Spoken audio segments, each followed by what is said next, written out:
I'm John Gregg, your certified financial planner with APSadvisor.com. Today's video, we're going to talk about 8 things that happy retirees have in common. We have plenty of stories about clients getting into retirement and either having a different experience than they thought they were going to have, or maybe it's better, maybe it's worse. We read about it in financial blogs all the time as well. So it's important to kind of take a step back before you retire and actually think about what you're going to do, how you're going to spend your time, how you're going to be happy and feel fulfilled. So let's go through some of those right now.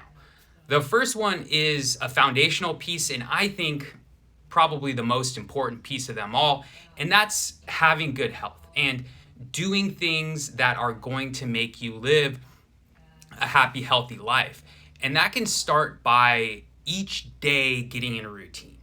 If you get in a routine of waking up, having your coffee, maybe having a light breakfast, and then going for a walk, right? Get your 10,000 steps in. Or maybe you're a yogi and you like to do yoga.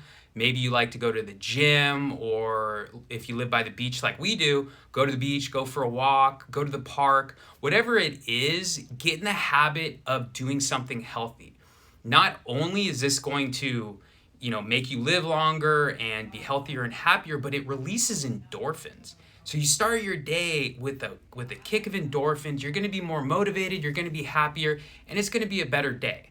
So it's a great place to start, is just get into a routine of proper health. The second one is, no shocker here, financial planning.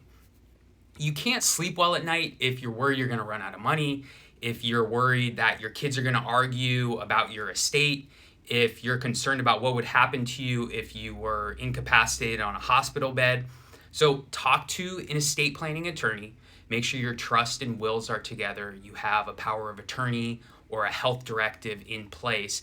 And this is really going to help you sleep well at night. It's going to get rid of the stress. Again, this is about living a happy retirement and knowing that you're financially secure through your estate planning, through your financial planning with a financial advisor like myself. You're just going to sleep much better, and it's going to lead to having a better life. The third one is kind of taking a step back. We're going to ask ourselves some questions. And so let's go through these questions right now. I recommend looking at them and then pausing the video, writing them down, maybe answering them with you and your spouse. The first one is, what can you do in retirement that you can't do right now? The next one is, what's the most important thing in your life right now, or do you think will be in the future? What will I do with all my free time? There's only so many Netflix shows, so you need to make sure you have a hobby and things that you can do and look forward to. What do I do or enjoy doing the most that won't break the bank? And this kind of goes back to the hobbies again. I like to garden. That's fairly cheap, except when I have to buy a bunch of fertilizer. But for the most part, it's a cheap hobby that I can do with a lot of my time. And the last one is, what are things that we can do to look forward to?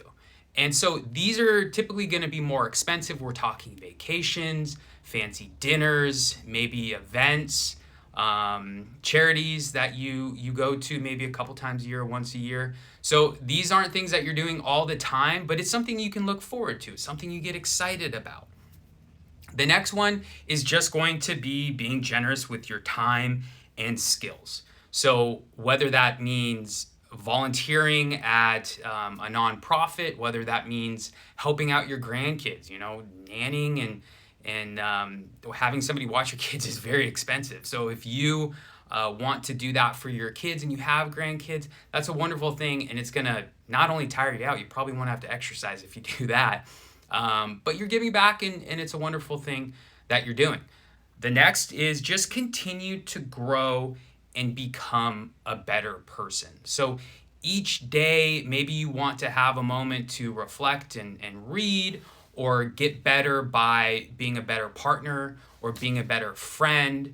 Whatever it is, try to continue to be a better person. And to grow on top of that, set goals.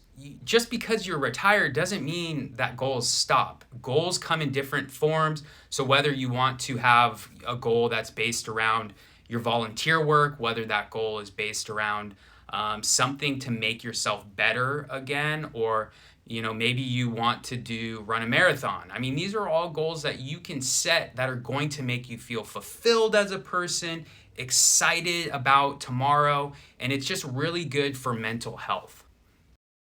Outsource the things that you don't want to do. So you don't want to be spending your entire retirement tending to your yard if you don't like doing that. You don't want to be cleaning your house if you don't want to do that. So maybe take a minute to think about the things that you don't want to do, and then talk to your financial advisor and make sure that you can afford maybe a housekeeper to come on a weekly basis if that's something that makes sense to you, or a gardener, or also a financial advisor, right? Our services cost money, obviously, and if you don't want to be doing that yourself, if you don't want the stress, if you don't really know how to plan or invest properly for retirement, that's something you can take off your shoulders. That's going to, again, alleviate stress and make sure that you live a good, happy, long life. And then the last piece is just to stay social and build those relationships and connections. It's so important that you have all your friends and family. And so just work on that. I mean, a lot of these come from building and working and being a better person. So stay social, build those connections.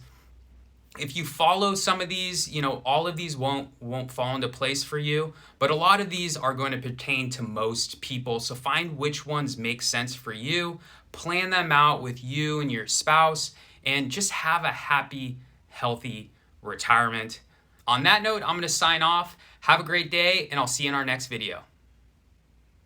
I hope you enjoyed today's video. If so, please subscribe to our channel. It's really important and helps us get this content out to more people. Enjoy the disclosures, and I'll see you around during our next video.